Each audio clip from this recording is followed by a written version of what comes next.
చూసేద్దాం బర్డ్స్, చెప్పాలంటే no words. పూర్తి వివరాలకు చదవండి రేపటి సాక్షి హైదరాబాద్ ఎడిషన్. అదానీపై అమెరికా కోర్టు ఛార్జ్షీట్ పూర్తిగా తప్పుల తడక. ఎవరికి లంచాలు ఇచ్చారో ఒక్క పేరు లేదన్న రోహత్గి. కూటమి సర్కారు కక్ష సాధింపులకు దిగుతోంది. ఎన్ని కేసులు పెట్టినా భయపడనన్న చెవిరెడ్డి భాస్కర్ రెడ్డి. అదానీపై ఆధారాలు లేకుండా భారత్పై ఎలా ఆరోపణలు చేస్తారు? కొన్ని శక్తులు కుట్రలు పన్నుతున్నాయని కేంద్ర మంత్రి కిషన్ రెడ్డి ఫైర్. నిర్మల్ జిల్లా కలెక్టర్తో దిలావర్పూర్ గ్రామస్తుల చర్చలు సఫలం. ఫ్యాక్టరీ నిర్మాణ రద్దు, సస్పెన్షన్ ఎత్తివేత, రైతు డిమాండ్లకు ఓకే చెప్పిన కలెక్టర్.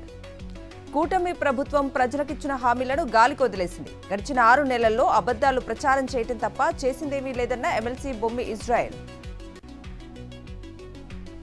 తెలంగాణలో 95% కులగణన పూర్తి. 1.18 కోట్ల నివాసాల్లో సమాచార సేకరణ పూర్తయిందన్న ప్రభుత్వం.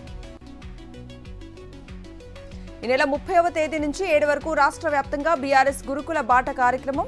ప్రభుత్వ రెసిడెన్షియల్ స్కూల్స్ ను పరిశీలించనున్న బీఆర్ఎస్ ఎమ్మెల్యేలు, ఎంపీలు, ఎమ్మెల్సీలు. యువజన అభివృద్ధి, పర్యాటక, సాంస్కృతి కార్యదర్శిగా బాధ్యతలు స్వీకరించిన స్మితా సబర్వాల్ మరింత ఉత్తమంగా విధులు నిర్వర్తిస్తానని వెల్లడి. కలెక్టర్లతో మంత్రి ఉత్తమ్ కుమార్ రెడ్డి సమీక్షా సమావేశం. సాగునీటి ప్రాజెక్టుల కోసం భూసేకరణపై ప్రత్యేక దృష్టి సారించాలని ఆదేశం. ఖమ్మం జిల్లా కూసుమంచి మండలంలో పర్యటించిన మంత్రి పొంగులేటి శ్రీనివాసరెడ్డి. పలు అభివృద్ధి కార్యక్రమాలకు శంకుస్థాపన. నాగర్ కర్నూలు జిల్లా కొల్లాపూర్లో ఘనంగా ప్రభుత్వ పాఠశాల, జూనియర్ కళాశాల స్వర్ణోత్సవాలు. కార్యక్రమానికి ముఖ్య అతిథిగా హాజరైన మంత్రి జూపల్లి కృష్ణారావు. ఇవాళ్టి నుంచి తిరుమలలో తిరుచానూరు శ్రీ పద్మావతి అమ్మవారి బ్రహ్మోత్సవాలు. ఉదయం ధ్వజారోహణ కార్యక్రమం నిర్వహించనున్న అర్చకులు.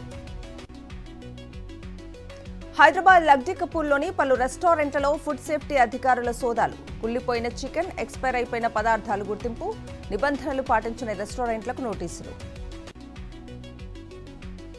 రంగారెడ్డి జిల్లా షాద్నగర్లో రోడ్డు ప్రమాదం. 2 బైకులు ఢీ, 1 దుర్మరణం. మెదక్ జిల్లా అల్లాదుర్గంలో రోడ్డు ప్రమాదం. వేగంగా వెళ్తూ వంతెనను ఢీకొట్టిన కారు. చికిత్స పొందుతూ తండ్రి, కొడుకు మృతి. సిద్దిపేట జిల్లా గజ్వెల్లో గంజాయి కలకలం. గుట్టుచప్పుడు కాకుండా గంజాయి విక్రయిస్తున్న 2 అరెస్ట్. 10 కిలోల గంజాయి, ఫోన్ స్వాధీనం. శ్రీకాకుళం జిల్లా పలాస రైల్వే స్టేషన్లో గూడ్స్ రైలులో మంటలు. సంఘటనా స్థలానికి చేరుకుని మంటలను అదుపు చేసిన కాశీబుగ్గ ఫైర్ సిబ్బంది. జనగాం జిల్లా స్టేషన్ ఘన్పూర్లో పెన్షన్ లబ్ధిదారుల ఆందోళన. పెన్షన్ కోసం ఆఫీస్ చుట్టూ తిరుగుతున్నా అధికారులు సమయానికి రావటం లేదని ఆగ్రహం. అధికారులపై చర్యలు తీసుకోవాలని డిమాండ్. సముద్రంలోకి వేటకు వెళ్లిన మత్స్యకారుల బోటులో సమస్య. 12 గంటల పాటు శ్రమించి మత్స్యకారులను ఒడ్డుకు చేర్చిన పోర్టు మెరైన్ బృందం. పెద్దపల్లిలో మద్యం మత్తులో ర్యాష్ డ్రైవింగ్ చేస్తూ లారీ డ్రైవర్ వీరంగం. చేసి పట్టుకున్న పోలీసులు. Lorry seize. డ్రైవర్కు 4 రోజుల జైలు శిక్ష విధించిన జడ్జి. ప్రధాని నరేంద్ర మోదీని కలిసిన తెలంగాణ బీజేపీ ఎంపీ, ఎమ్మెల్యేలు. విభేదాలు పక్కన పెట్టి కలిసి పనిచేయాలని నేతలకు హితవు. ఇవాళ జార్ఖండ్లో కొలువుదీరనున్న కొత్త సర్కార్. సీఎంగా ప్రమాణ స్వీకారం చేయనున్న హేమంత్ సోరెన్. ఇవాళ ఎన్డీఏ కీలక సమావేశం. మహారాష్ట్ర సీఎం ఎంపికపై చర్చ. తుఫానుగా మారిన తీవ్ర వాయుగుండం. తమిళనాడు, పుదుచ్చేరిలకు రెడ్ అలర్ట్ జారీ చేసిన భారత వాతావరణ శాఖ. కీలక నిర్ణయం తీసుకున్న Indian army. Kargil, Siachen, glacier, గల్వాన్లో పర్యటించేందుకు టూరిస్టులకు అనుమతి.